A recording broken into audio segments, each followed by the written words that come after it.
Hey guys, what's up? Welcome back to the channel. It's Cynicalex, and I have so many videos to cover, but this one has to be covered first. This is Corvus's new uniform, which is absolutely insane damage-wise. So I'm going to show you guys...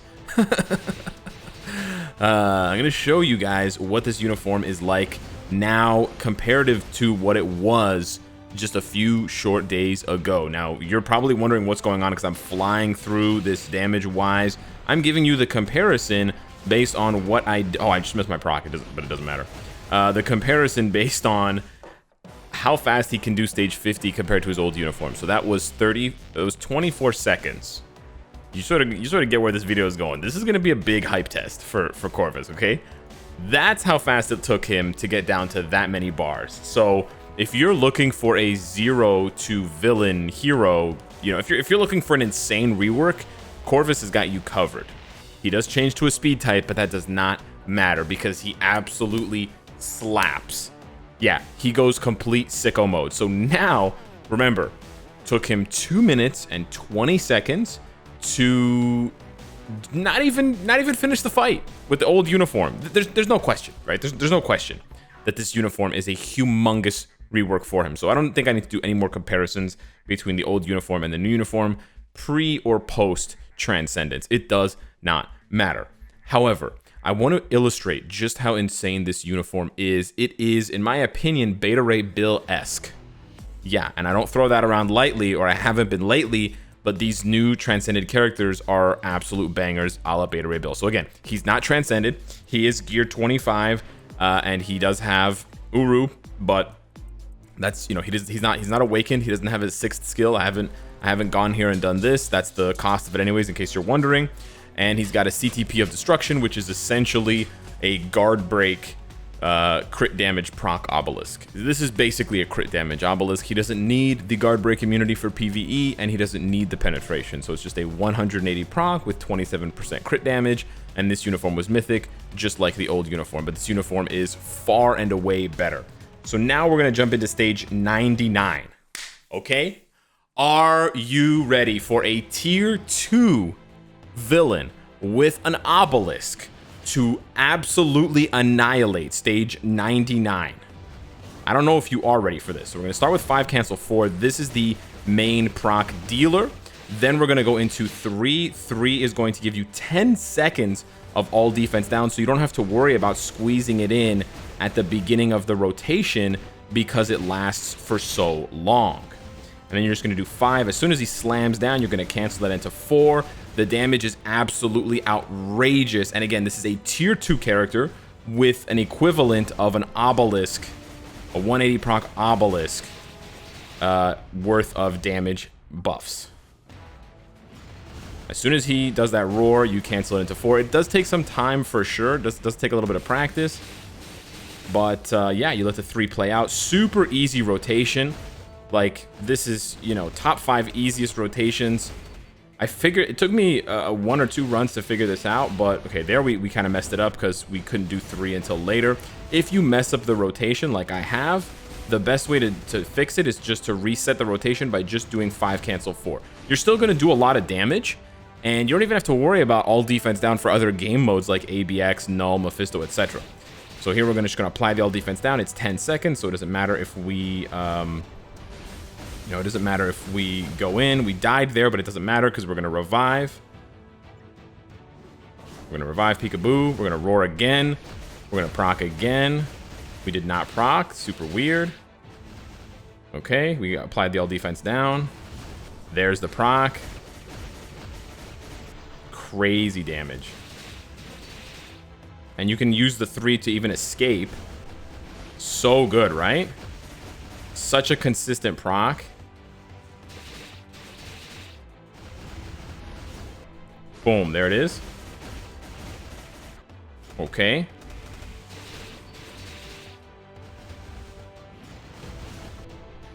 And we're done.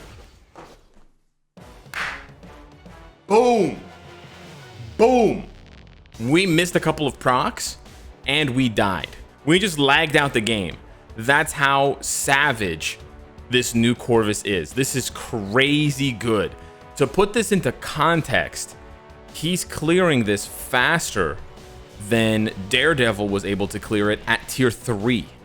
If you go back, I checked this on stream. If you go back, I cleared stage 99 with 9% pierce. So I had 9% pierce versus the 14 that I have now. But Daredevil was using White Fox lead and Corvus, and Coulson. Okay, on stage 99, he was using White Fox and Coulson, and he was also using White Fox's lead to bump up his minus 60 all defense down to minus 84%. And he was tier 3, not tier 2. And his uniform was mythic, and he had a 180 proc crit damage obelisk. So the obelisk is identical, except you've got a tier 2 Corvus and a tier 3 Daredevil, taking advantage of a paywall uniform with White Fox and Coulson. So he's getting double the buffs, he's getting the chain hit damage, he's getting all that crazy stuff. So yeah, Corvus is the real deal, ladies and gentlemen. He is hands down way better than Daredevil, which is 1. Okay, I don't know if he's gonna be better than Daredevil for PvP because he doesn't have iframe ignore, and that's a pretty important one. He doesn't have iframe ignore, he doesn't have a counter attack sort of thing. He just has iframes and damage and revive. So they may have made this a PvE Corvus who just happens to have a revive, which is kind of nice in case you make a mistake, especially against Null and Mephisto, because if you make a mistake against them, they're going to do a ton of damage. But this new Corvus is just, his damage is just so good. His rotation is so easy, right? Just 5, almost instantly cancel 4 proc, and then later on you use Call of the Abyss for the heal and for the guard hit and the all defense down. And you can even change up the rotation if you aren't fighting against a boss that you can apply all defense down to. Like if you're fighting against a World Boss Legend or a GBR, you don't even necessarily have to follow it up with 3. You might want to do 3 afterwards anyways for the damage, but 5 cancel 4 is just such a good combo piece that it's just, it works so well. And that's not even considering Loyal Strike. He's going to get even better when I transcend him right now because of the fact that he's now going to be getting accumulation, which is crazy. So let's go ahead and transcend him. I cannot wait to do this because I'm actually so shook by how good he is as a tier 2. He's really good. He's expensive. He's native tier 2, but this is how they should be. This is Beta Ray Bill-esque. He's able to do stage 99 with minimal supports and without even being transcended, right? And he's doing it in 2 minutes, less than 2 minutes, 1:45.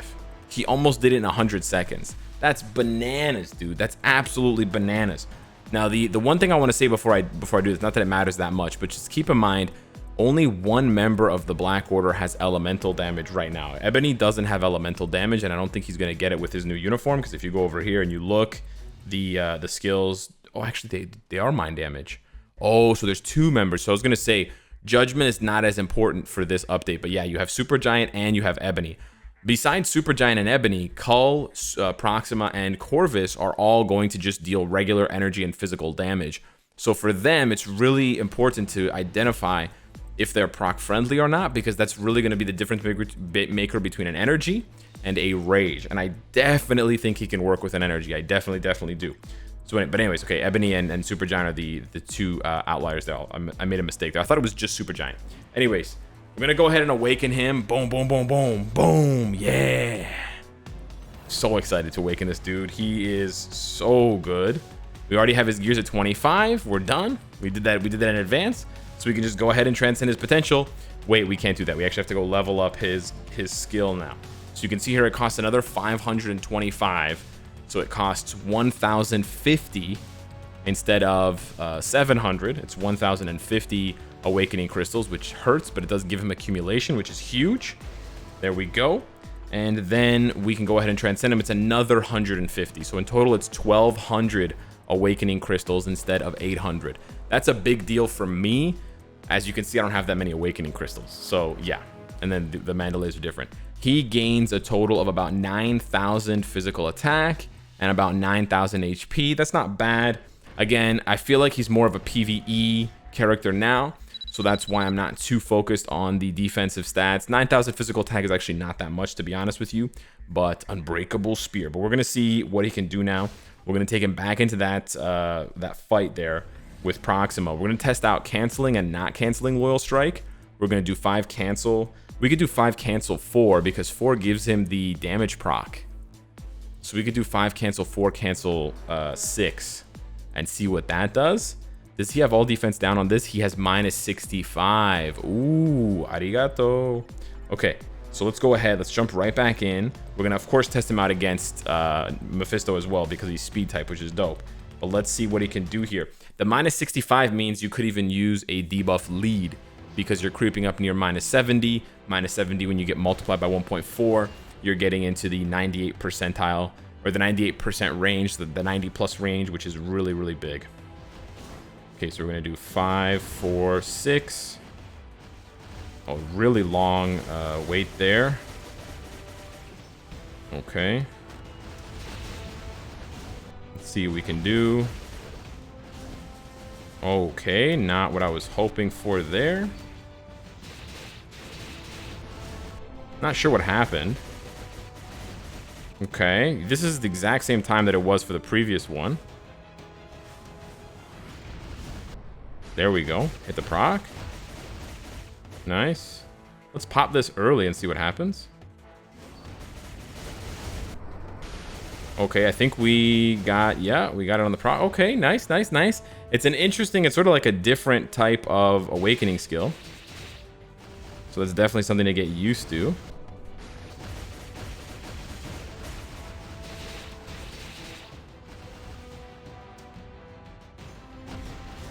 He chases down with the 4th skill too. You see that? He chases her down, even though she jumped back. I really, really like that because it means you don't have to worry so much about being glued to the enemy.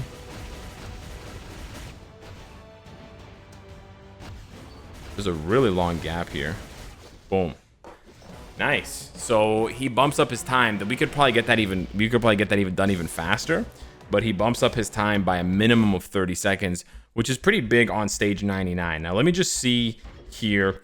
What if we just do, I don't know, maybe just 6? I'm not really quite sure. I kind of want to see how much damage just 6 has because there's this huge pause at the beginning. So maybe what you want to do is, actually, let me try this. We're going to do this and this to proc. And then we're going to do 6 into the next proc, right?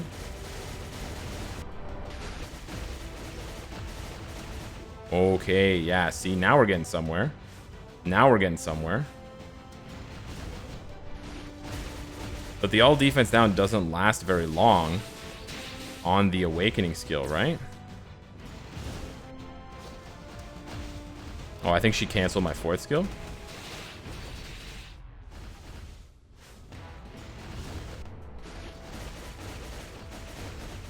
Ooh, that's good, man. That damage is nice. Let me pop this early.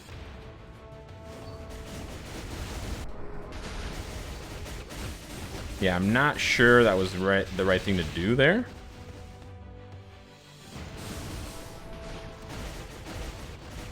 We're still not able to get this in under a minute, eh? Close though. Really close though. Damn, he's a savage, dude. This dude is a savage. That's crazy. So strong, so tanky, the healing, everything. All right, now let's take him into some Mephisto action and get a final appraisal of his abilities here. So we finally have a use for Thanos as a leadership for Corvus here, and I'm not sure if we did this right. We just did 5 cancel 4. Not sure if this is the right way to do it. We're gonna try to proc on 4 here. We did not do it. This is a very messy intro, but I just want to get a better idea of what he can do damage-wise. And of course, if he can survive, that's the other big thing. The damage looks huge, though. Seeing very big numbers in the 5 and 6 digit range. Oh, we skipped the phase. That's a really good sign. Really good sign. Okay. Let's see this. Oh, we didn't proc, so I'm just going to do 6 and proc on 6 instead. Long. Yeah, you know what? You're going to have to figure out. Oh, there it is. There it is. Whoa!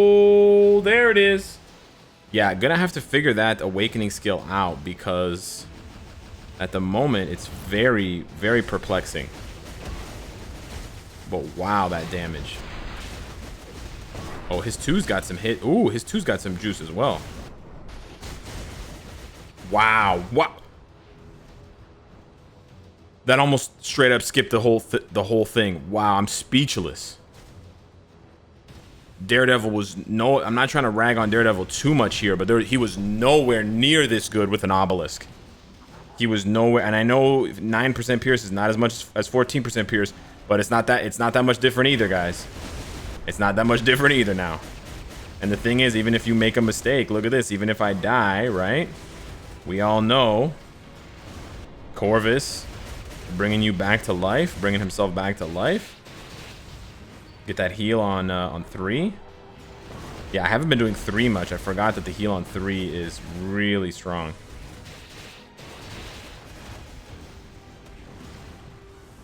Wow, though.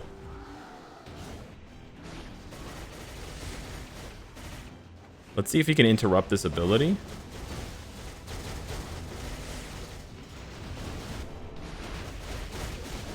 Whoa, okay.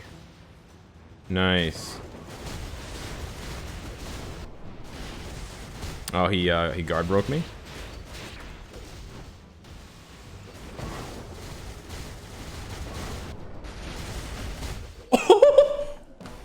Wow. True. True.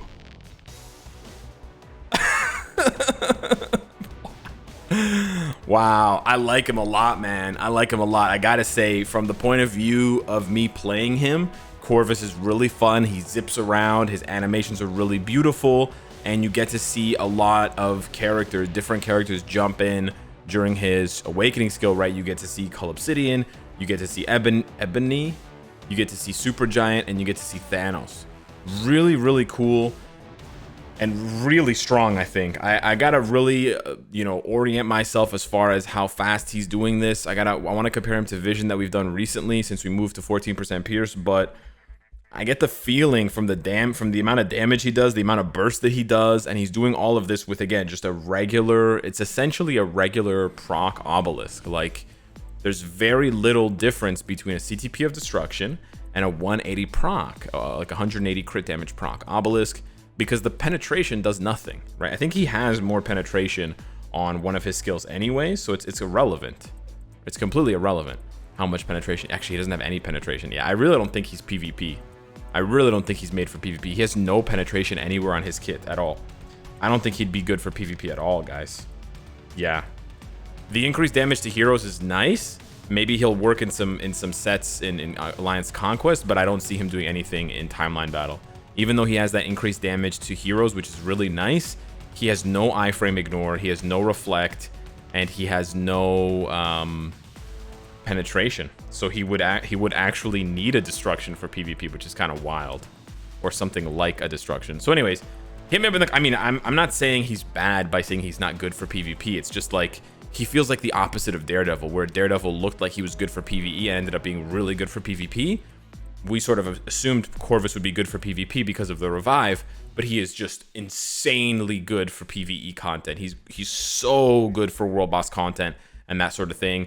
And I'm pretty sure, looking at the competition that he has as a speed type transcended character, and especially as a speed villain, because all of the current speed villains are all transcended characters: Mystique, Gwenom, Dr. Octopus, and Bullseye.